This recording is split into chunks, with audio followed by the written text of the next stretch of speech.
remember so clearly. It seems like just the other day. We were two kids falling in love, but now we're full grown, baby. Hey, what's going on, everybody? What's going on? Hope you guys are being well and having good days. I am AP. And I'm Toya. What's going on, boo? Yes, nothing much. How are you? I am good. Of course, you guys are joining us. We are AP and Toya. We call this AP and Toya podcast, Conversation with AP and Toya. We're just here because we love doing this type of stuff, man. And I thank you guys so much for, for checking in with us and, hanging out with your people, with your family. We like to call everybody family, right? Yes. And if this is your first time listening to us, we are a Christian millennial couple. Can we still call ourselves millennials? Yeah, we're still in that window. Yeah, we've been married going on 16 years now. We have 3 beautiful children. And we just decided to create this space to, just show people that Christian millennial living can be fun. It's doable. It doesn't have to be boring. So this is just our space that we decided to create. And if you guys have been here for a while, what's going on, family? Y'all know us already, but we got to give an intro to people who haven't been with us before. Yes. But we thank everybody for joining us. We have a cool topic today. As you guys know, one thing we love to talk about, we talk about marriage, we talk about religion, we talk about parenting. And so this episode, we're going to talk about parenting. And so as my wife said, we have been married for a while. We are the parents of 3 beautiful children. They're starting to become... We have a boy and 2 girls, 14, 11, and 9. Yeah, and we're starting to become... I said 3 little kids, but we're actually starting to become parents too. We have a teenager. We have one that's almost a teenager. Yes, and we have one that'll be 10 age. too. So... we kind of have been through the growing up stage, and now they're starting to become more independent, which is interesting. Yeah, interesting to say the least. Yeah. Yes, interesting. But this podcast is for parents. Yeah. Parents, I guess aunties and uncles too, if you're not a parent. If you're a part of their support system, you're a part of their village. If you're part of the community. Yeah, if you're part of their living community, auntie, uncle, godfather, godmother, grandparent, all that stuff, man. This podcast is for you. Even if it's somebody that you are a figure for, a father figure for, or something like that. If you have a godson, this stuff still applies. Even if you don't have your own children, this stuff is still helping to grow up the next community, the next wave of leaders. Next generation. Yeah, next generation, man. So we're going to jump right into it. We're going to try not to be too long with you guys. We always say that every week. Sometimes it happens, sometimes it doesn't happen. You're a preacher but at we're heart. going to make sure that we continue to, have fun with this thing. So what do we call this podcast, Boo? So let's jump right into it. 6 tips for parenting well during 2021. Yeah. Six tips. Yeah, 6 tips. So write them down if you want, and also in the comments too, man. If you have some tips that we missed, let us know, because we're still growing parents as well. So yes, go ahead, we're all a village here. So drop it in the comments. Let us know. DM us. Let us know if you have any extra tips that we can share. For sure. On the next podcast. So you want to go first, or you want me to? We'll kind of go back and forth. So the first one I have, this one is very important to me, and I put it number 1 on my list. And it's covering your kids spiritually. Mm-hmm. So this is something that I've learned from my mentors. This is something that initially I really didn't know to do, because I feel like my parents, maybe they did this for me, but they never did this over me, and just praying over my kids. I've tried to, I have a funny story. I tried praying over Sydney. She's our 9-year-old the other night. I went into her room. She was sleeping. I was trying to pray over her, give her a kiss on the forehead. And after I prayed over her and tried to give her a kiss, I guess she got startled by me like breathing over her.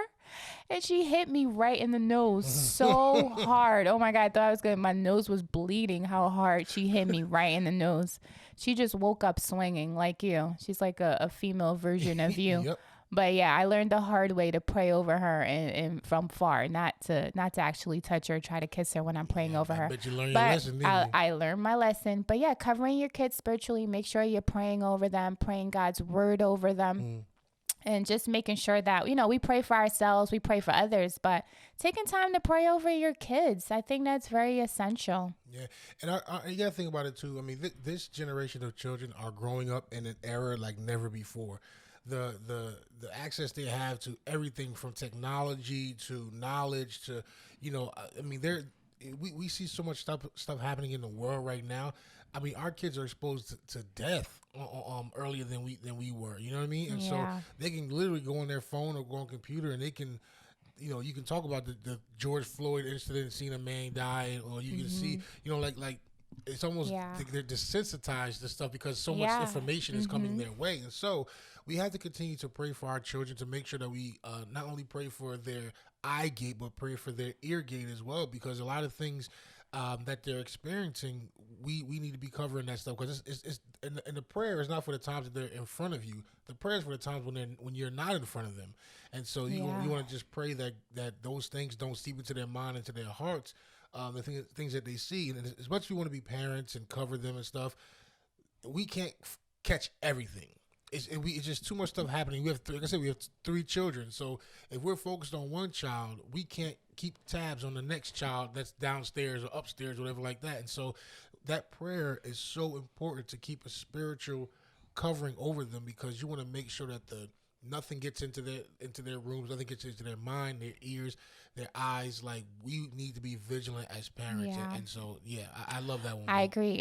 I love that you say our children are getting desensitized. I really do feel that. I think we're as the world, like, we're all getting desensitized. We have all of these injustices in front of us. Just being in a pandemic, like having the death toll now be up to 500,000 people that are dying. I mean, there's just, you're right. There's death around us. There's just so much sin and everything around us now that it's just like I don't know. I feel like the fear and the reverence of God that we grew up with, that our grandparents kind of put in us, is just really not as existent anymore. So for sure, that's for sure, man. I mean, growing up, just talking for us, I don't know, we don't know what everyone. We don't know if everyone going through, even if you guys are even Christians listening to us, but we're just giving you from our point of view. When we were younger, our grandparents were the people that held the mantle when it came to the spiritual aspect of who we would be as people. And so I can remember my grandmother sitting me down and making me go to church and having me sit in the front row, and I'd be so upset I got to sit in the front row, but we made, no matter what happened during the week or what you had to do, you were at service, come Sunday morning. Now, I remember a little trick was me and my cousins would go to church with my grandfather, because he actually went to church for 8 a.m. And so we would go to church at 8 a.m. just to try and get, like, you cannot go a Sunday without going to church. So the trick was go with Pop at 8 a.m. because then you had the rest of the day. While the rest of the family getting ready for church, you already back. So that was like a little trick. But once my grandmother got a hold of that, and she had everybody singing in choirs and stuff. But I say all that to say, our grandparents were the spiritual barometers in our households. And right now, I feel like with all the stuff going on in the world, our children, we're so busy with life, we don't keep that same energy when it comes to today's society, today's children. Yeah.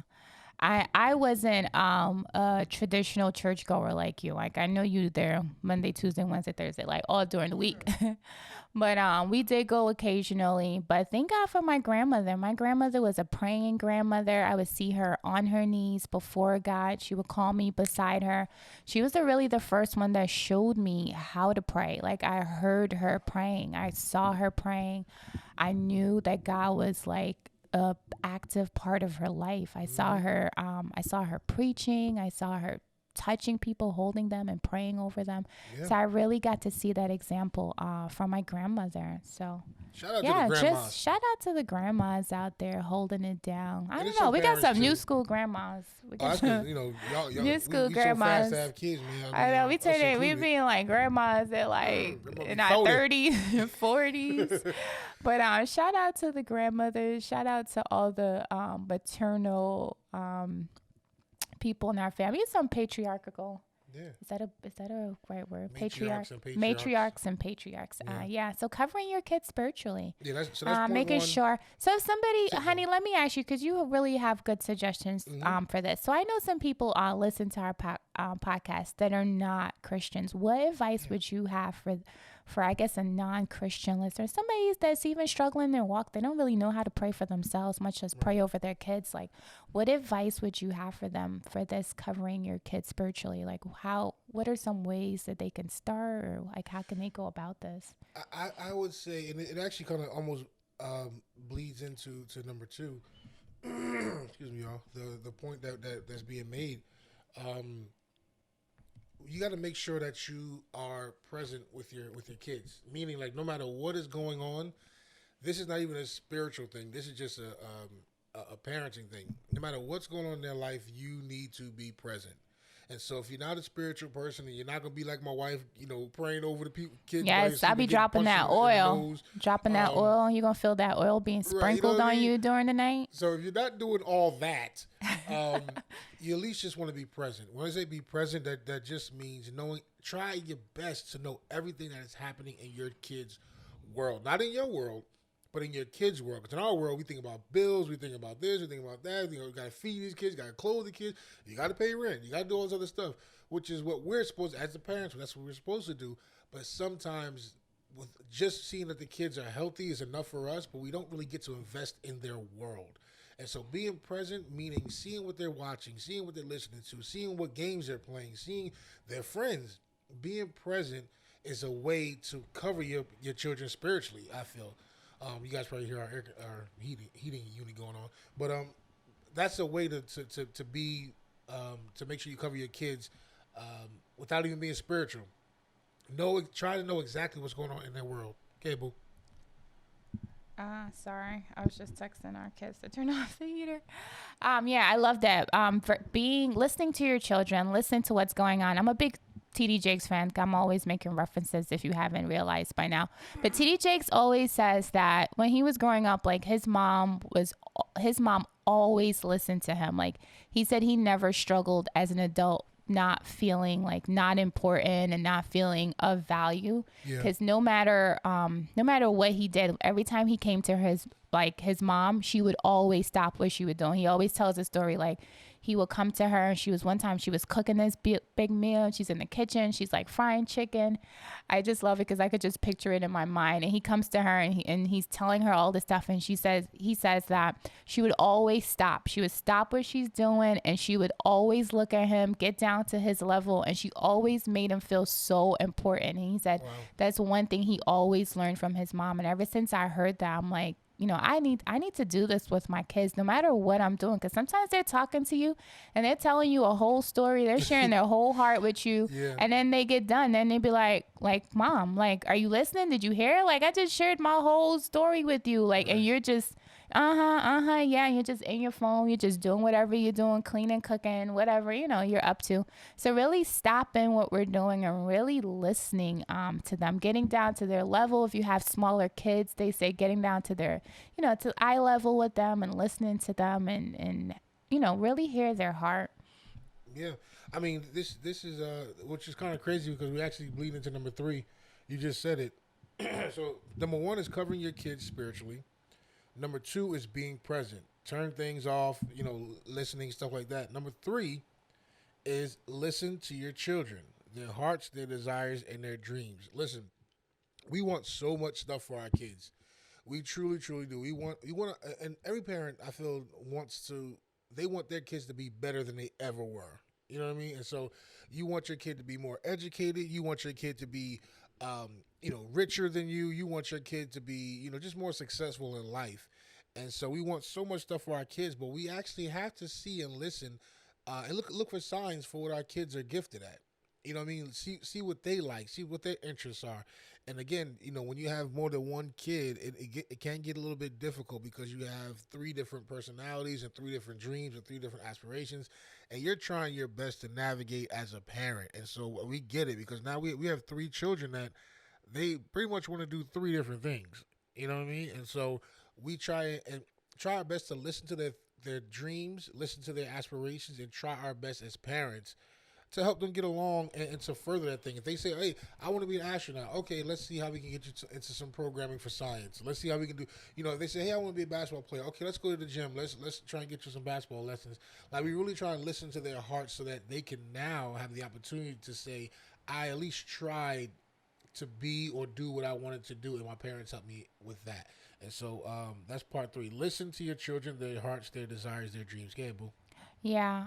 I love this one because I just love being a mama. I really think it's like She sure does. God's like best gifts to me, besides you.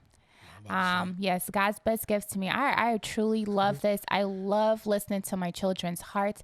Not even just about like their biggest dreams, but just listen to them on an everyday basis. Like I love how my kids think. I love how they see the world.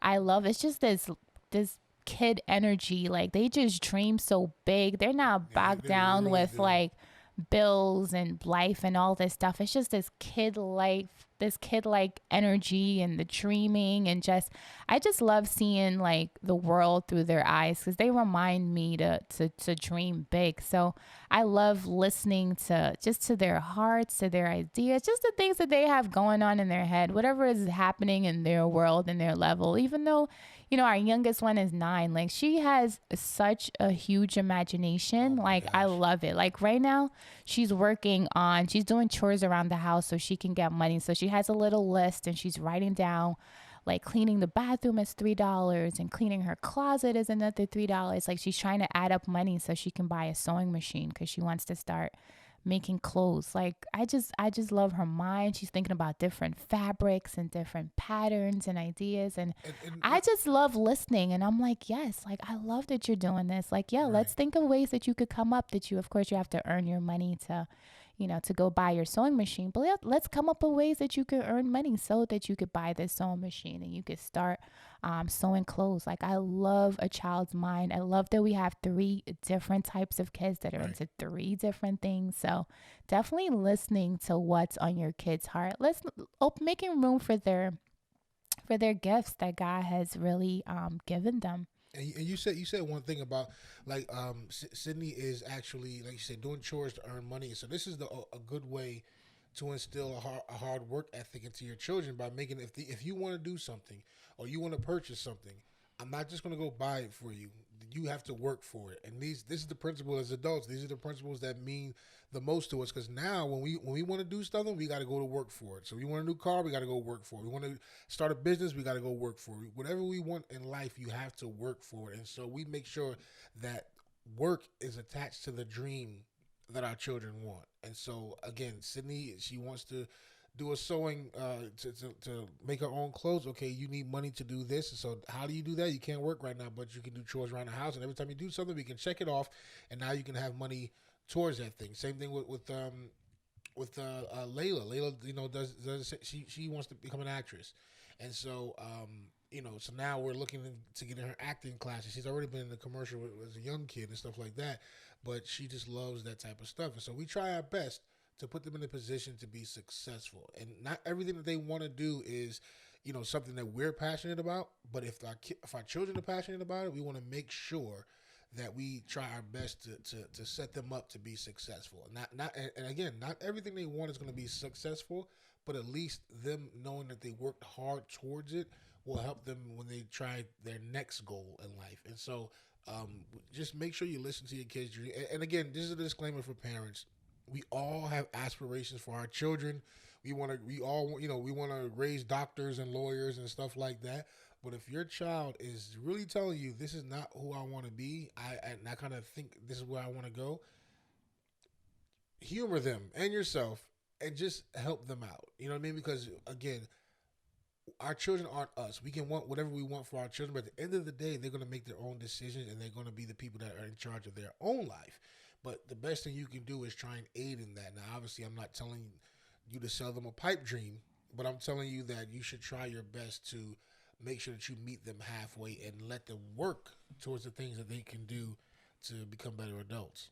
What do you think, Boo? Yeah, and I think it's a struggle. Like I was raised in a generation where, or my parents, I don't know if this is for all parents, but my parents were just like, it wasn't really passion related careers that you picked. It was, I'm coming from Guyana, I'm coming from a third world country. It's you go to school, you get the highest degree so you can get the best paying job. Whether you like it or not, doesn't matter. As long as it's a good job, it's going to give you great benefits. It's going to provide for you so you can get this American dream.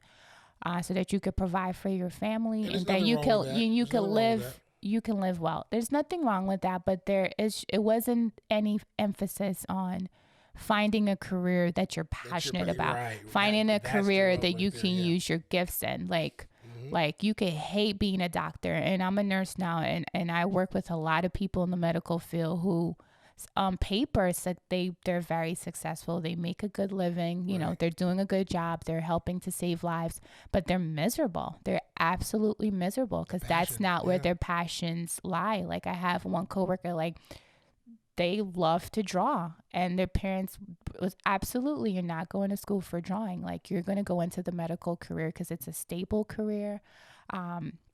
And they have a culture where they assess, you know, their family members. Like once you make it and once you get your degree, now it's time to put your younger sibling through school. Yeah. So, and it was just like, you know, she has a passion for drawing. She's always wanted to draw. And if you see her sketches, you're like, oh my God, you're so amazing. Like you could have been sketching things from magazines and fashion magazines and articles, and you could have been a graphic designer, illustrator, but there was no making room for that gift. She had to go to the medical field because most of her family went through the medical field. So this is what you had to do to be successful. I mean, and she is successful now, but now she looks back and she's like, what if I had taken that path? What if I had pursued? And there's always this feeling inside of her. We were talking about, you know, now that we have kids and now that we're a different generation, she was asking me, like, how do you raise your kids? Do you raise your kids to go for that safe thing, or do you raise your kids to go for that passion? Even though, you know, like, you know, sometimes we're afraid if we follow our passion,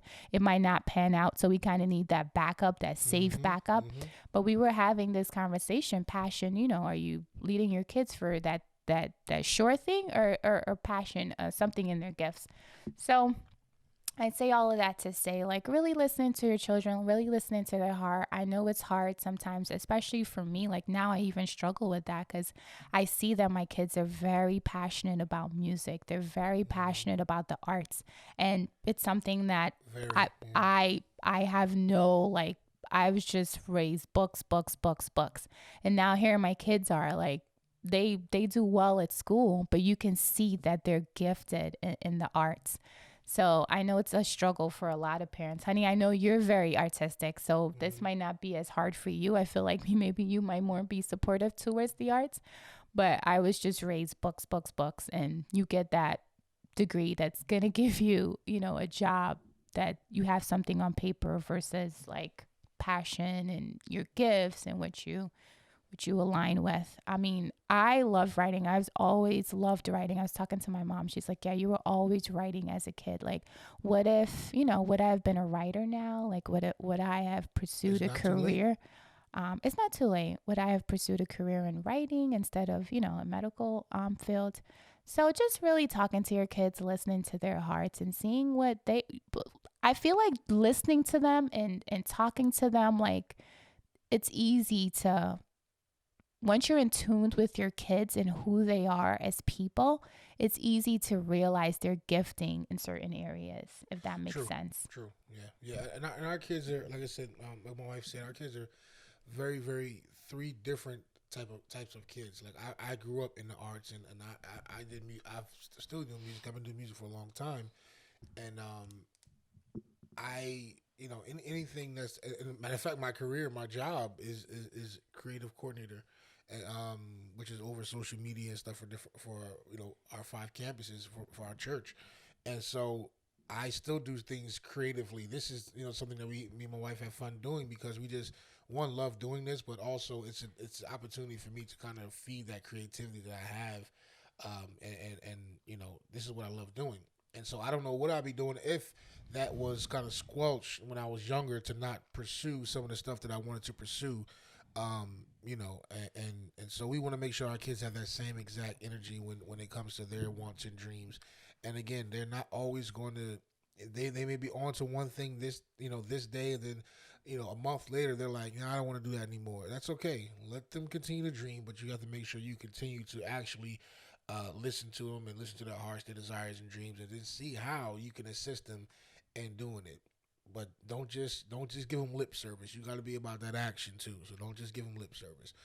All right, we're gonna move on to the next one. Boo. What's the next one? I love what you're saying. I'm just sitting here thinking, and Yeah, I see you I kind think of pondering over there. I think about we gotta get back to our visual Jeremiah. podcast. Yeah, we got to get back to our visual. But Jeremiah, like 1 and 4, like every time I get in this area, and I'm stumbling because it's just wanting what I want for my kids and what I think they will be successful doing, versus the things that I see them doing. So I love that Jeremiah 1 and 4, that God just reminds us like he knows us before we were even formed in our mother's womb. Like he has a plan for us. And I remind this to my friends too. Like God really has a plan for our kids. Like he knows the gifts that he's put in them. He knows the paths that they will choose. So really trusting God with our kids, which is like so hard to do. It's so easier to like say, but it is so hard to do. Like it is so hard to do. Like I have some coworkers now, like they're older and their kids are trying to find their path, and one decided to go to the military and she's just like struggling through that process. But he is like so gung-ho on like this is the path that he wanted for his life, but that's not the path that they would choose. They would choose for him. So really that Jeremiah 1 and 4 is just like something I always try to fall back on when I mean our kids are still at the age where they're still forming their thoughts and they're still under our instruction and our guidance. But when they get to that decision making age where it's just like, man, you got to support them through what they decide. So thank God for that Jeremiah 1 and 4 for any parents out there that need a scripture to keep it together when your kids start making decisions that you're not like, that you didn't see coming. It's actually Jeremiah 1:4 through. We keep saying Jeremiah 4. 1 and 4, but I want to make sure we give it to him. I think it's 1 you're on 4. Jeremiah 1:4 through 6. I think you might be right. I'm just looking through it. So it says, now the word of the Lord came to me saying, before I formed you in the womb, I knew you. And before you were born, I consecrated you. I appointed you prophet to the nations. And what version is that? That's ESV version. Okay. Because I know we're referencing the scripture, but I want to make sure that we, the call of Jeremiah. Yeah. So we're trying to round this thing into everything, guys. Of course, you get everything when you come to our podcast. This is what we're about and what we're striving to be, just to make sure we're the correct parents we can possibly be. But Jeremiah 1:4. I have another. I know you love the ESV, but I have another version. This is the Message version. Before I shaped you in the womb, I knew all about you. Before you saw the light of day, I had holy plans for you, a prophet to the nations. That's what I had in mind for you. I mean, like, that's a total mic drop right there. What version is that? Like, this is the Message version. Oh, Message version, yeah. Yeah, so really God has a plan for our kids, man. No matter what we want or how we see our lives going, it just really comforts me. And it reassures me too, man. Like, I'm going to try my best parenting, but God really is in control. God's in control. We learned that with 2020 for real. That should be a whole nother podcast. God is in control. Because, man, so many things happen in life that we just, we try our best to manipulate our way through life. And God is like, nah, I got it. You know what I mean? And you have no idea what's happening, but all you can do is trust God. So that's a whole nother podcast in its own. Yeah. But, all right, let's go to the next one, Boo. So the next one is nurturing your kids' emotional and like mental health. And after 2020, like, how do we even start? So initially, I was telling my husband, and initially when we're coming up on a year now of the pandemic. Oh yeah. So initially, when the pandemic hit with the quarantine, being at work, the craziness, it was just I was just trying to gather my mind, wrap my mind around like taking care of my emotional and mental health. And then I realized too, like my kids were being affected by this. Here they were home now, not being able to leave the house at all because we would not even take them in the car. Like they were legit went from having a life to playing sports, being out, like doing things, going to the stores with us, to being in the house 24/7, everything happening in the house. And then I just had to realize too, like making sure that I'm not only am I taking care of my emotional and mental health, but I'm making sure that my kids, it was always my goal. Like after, I want my kids to come out of this whole pandemic feeling well, emotionally and mentally healthy, because life just like got turned upside down, not just for us, but for our kids too. Yeah. Like they went from seeing their friends every day and having a social life to not active in gym and moving around and stuff like that. Yeah, like they went from being like just socially interactive with their friends to not. I know my older ones, they're still able to keep up with their friends with FaceTime and then playing video games and that kind of stuff. But for my younger 9-year-old too, like she went from having friends in the class to not really speaking to anyone, because they're not really on that social level yet where they're texting and talking and, you know, doing all that stuff. So making sure, social media, making sure that you're taking care of your children's mental health. You're talking to them. How are you doing today? Like, how's school today? And like, how are you? How are you in your 11-year-old mind? Like, what's going on in your mind? Like, how are you processing through and just really making sure you find the words and the emotions to get down to their level. Like, you know, what's going on in your 14-year-old world right now? How are you dealing with this? How can I help you process through this? Yeah, and I love that. And I'm also going to take it in a different way too. Nurturing their emotional, mental health. We have to be very, very careful on how we speak to our children. And sometimes, you know, we can get angry, we get upset, and we're so angry at the moment. You may say something that you probably shouldn't have said, but you know, our kids, you know, children in general, even as adults, man, if somebody say something to you, you take that with you. And so covering, you know, making sure that you nurture their emotional, mental health is so important, because what we say to them is what they're going to think and feel about themselves. And so we have to make sure we're speaking words of positivity, words of strength, words of encouragement, words that they always say our words become their thoughts. Yeah. And so we have to make sure that we're protecting them with the words that we say, because we have to. The world is going to give them and fill them with so much stuff.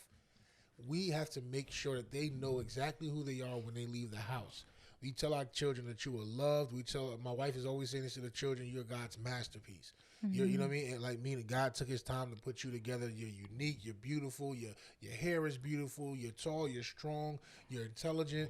These are the things that we try to speak to our children on a daily, because when they go out into the world and someone tells them differently, they already know what it is. No. I know exactly who I am because my mother said so, God said so, and this is who I am. And so when you're constantly feeding them with positivity and with hope and with promise, that's what they're going to believe about themselves. Now, on the flip side, if you're always constantly telling them they're stupid, they're ugly, they're this, they're that, you know, this is the emotional mask they have when they leave the house, because this is all the stuff that they're wearing. So every negative thought and every negative word that comes out of your mouth is attaching to them. It's almost as an armor.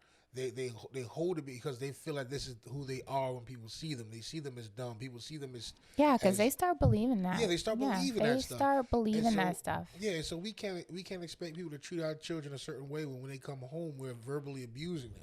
You know, and so how can you expect your children to be successful if you're constantly breeding negativity into them?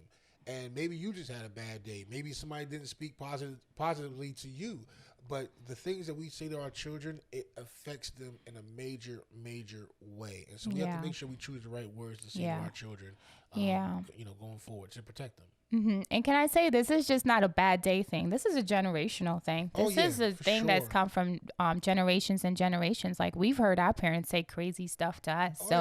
It's something that we decided early on when we became parents. Like, this is a generational curse that we're going to break. Like, we're not going to call our kids stupid. We're not going to talk down to them. We're not going to call them names. Like, we're going to uplift our kids. And it's a struggle. When you get mad, stuff be coming out your mouth. You be like, oh, like, where did that because I'm super where did that high-tempered, come from? like, Oh yeah, you need to work on this area. You Yeah. got to talk to yourself in this Yeah, area. and my wife is always But- telling me that too. Because once I get angry, I really, really get angry. Like I'm Yeah, not you angry, go like, for it. Yeah, He I'm be just like, you acting stupid. Yeah, I'm like, I would say that was just stupid. Like, son, that was stupid. Like, you know what I mean? No, I mean you And could so- say that was stupid, but Yeah. you don't want to be like you're stupid, for you're doing dumb, that. Yeah. So Like that was a stupid decision, or Yeah. that wasn't a smart. I would say that wasn't a smart decision. Right. But as far as like, stop calling your kids stupid. I see this a lot on Instagram too. People cursing at their kids, just straight up cursing at their that's one of kids my like pet they're peeves. I like hate that. adults. Like stop. I was it was a couple years ago, but I still remember it because I got so mad. This lady, I was actually at a stoplight, and this lady was waiting for the bus, and the kid had to be like maybe 2 years old, and she was cursing this baby out. I'm like, the baby is 2 years old, barely. Like, the baby's walking, but it's not like he's an adult. She was, you MF for this, you sit the F down. I'm like, yo, she's cursing this baby out. And I'm thinking, I immediately started praying for that child. And not saying that she's a bad woman or she's a bad Yeah. mom. But because I'm not judging her existence. But what I'm saying is, we gotta be, if you can do that in public and when everyone else is watching you, I can only imagine what is happening at home, the things you're saying to your child. And how do you expect your child to be successful when you're constantly berating them with curse words and you sit your black boy down. I was just like, I got so angry in that car. I was like, how I know. dare I you? mean, we can get angry because we're looking from the outside, but we don't know what that lady's That's life what I'm saying. was I'm not like. You know, judging her, but there's I a just lot was of come on. healing that has to occur. Yes. As Yeah, you know, even before, it'd be great that we can handle all this stuff before we become parents, but we Doesn't always work like that. we Yeah. realize it when we're parents, and we get to kind of put that mirror up to ourselves to be like, why am I talking to my kid like this? Like, why is it that when I get angry, like these are the words that are coming out? Right. So really it's a lot of generational things that have been passed down to us, because this is just our initial reaction, I'm trying to find the right words to say. It's like our initial way of just thinking. Like, it just comes out it comes out so naturally, because that's what we were used to. That's how our parents talk to us. Like, you know what I'm saying? So really, we have to really be intentional with our words when we're parenting, because really our words become their thoughts. So I'm like, that emotional health thing is so huge, because we have so many people that are struggling with depression. They're struggling with anxiety. They're struggling with self-worth. They're struggling with, just so many things, because they feel that they're inferior to a lot of things, because they were told that when they were younger. They were told that your hair is nappy. They were told that, so they grow up and they try as best to make their hair look a certain way, or they say, oh, you're too black. So you got people that grow up and they want to bleach their skin. You got people that, that's a whole nother it's a podcast. whole other podcast. But what I'm saying is, the words that we speak into our children, Yeah. they need to be the new set of armor that they walk into the world with. And so if the world is constantly giving them negativity, we need to be over positive to make sure our children know. Because at the end of the day, we want our children to be successful people in society, and not only represent Christ, but also represent themselves in the best light as possible. And I ain't telling you to be fake and be phony. I'm telling you to genuinely care what your children are going through. And how do we do that? Is by speaking positivity and speaking life into them every single time we have an opportunity to. Yeah, I agree. Yeah. That's a whole nother podcast. Yeah. But yeah, that's good. I love that. So we're gonna work through So these next two. We're number kinda- 5, we just have one more, because we've kind of went through the other one already. Okay, yeah. So the last one is just were you gonna say something? No, you're good. I thought we were going So the last one that I realized too, based on 2020, because everybody's been talking about the 20 pounds that they put on in 2020, is really taking care not only of our physical health, but also the physical health of our children. Like, I learned this the hard way. We finally got to the doctor, got checkups for the kids. Everybody gaining weight. I'm gaining weight. Aaron's gaining weight.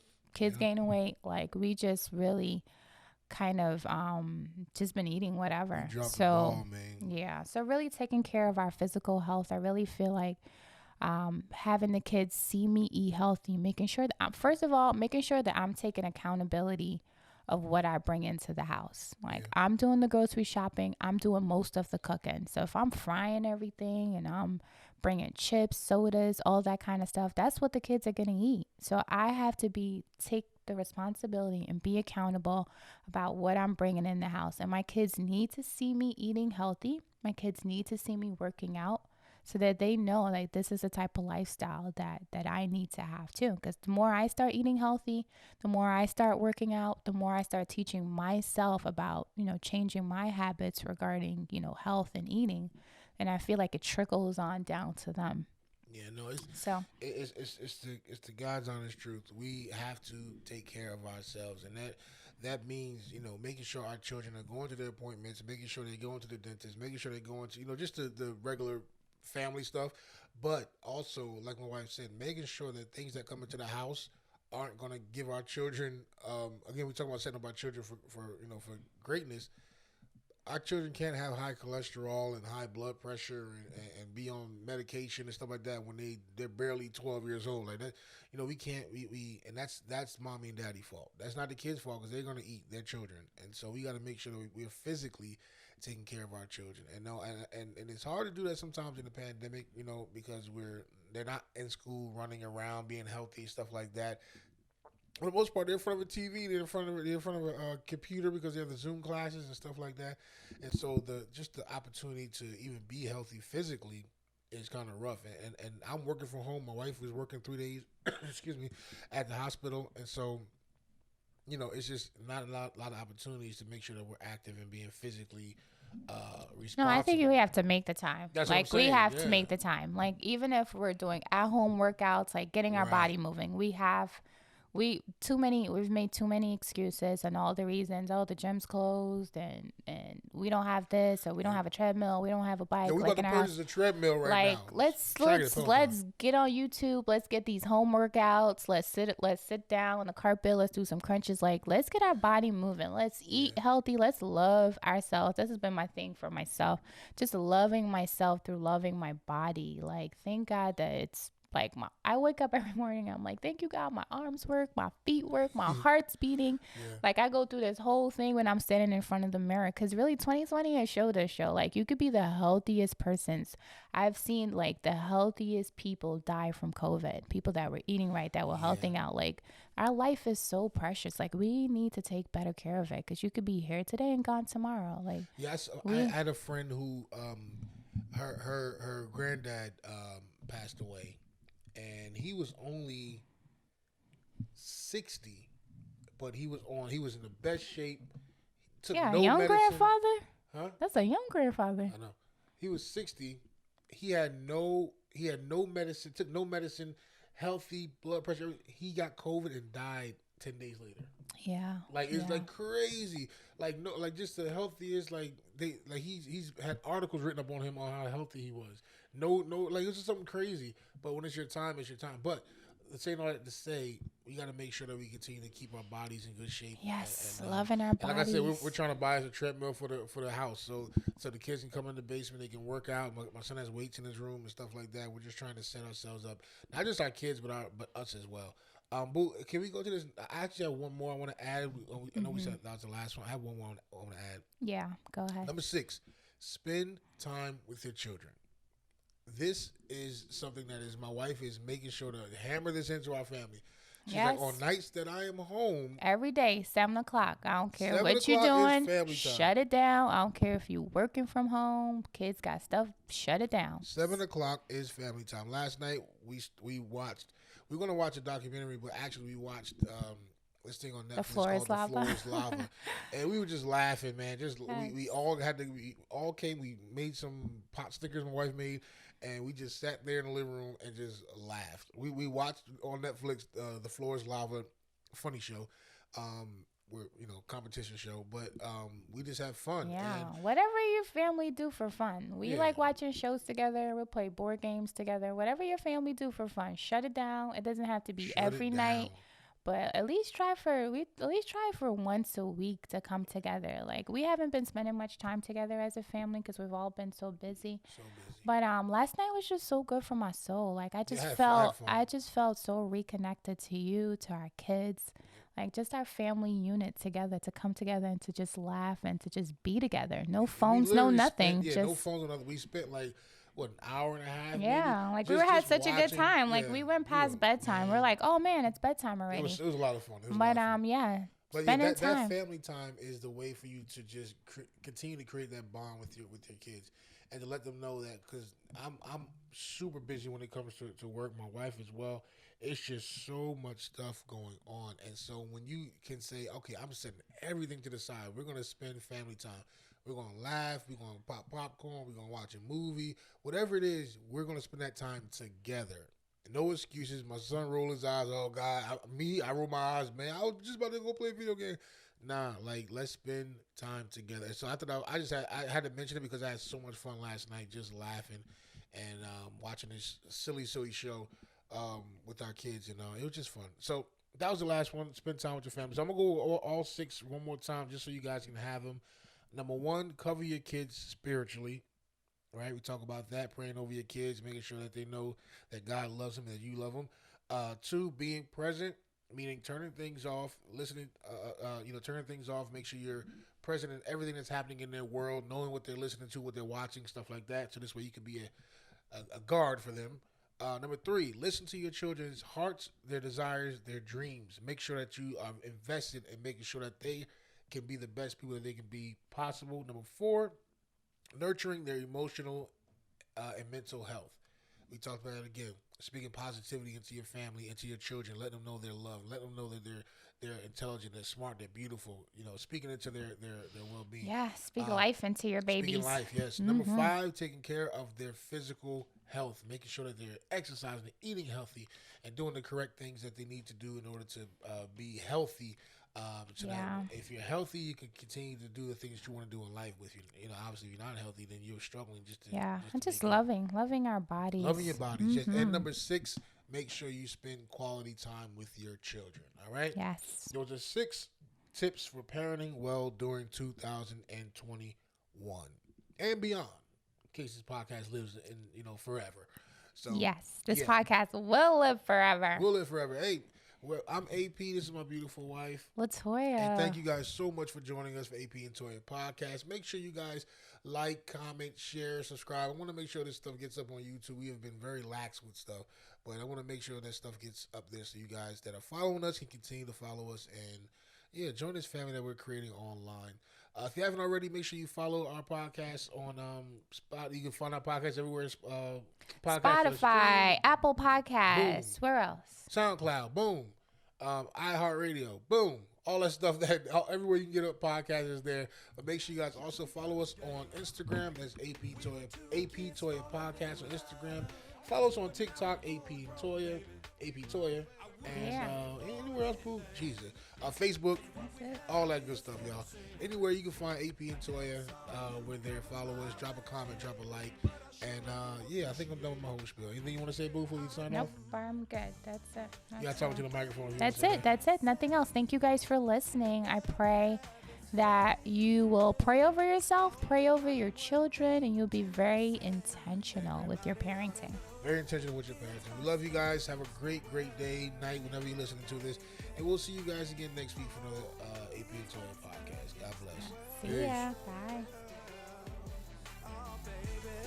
It's us against the world, baby. No matter what we face, it's always gonna be us against the world. Oh, baby, us against the world.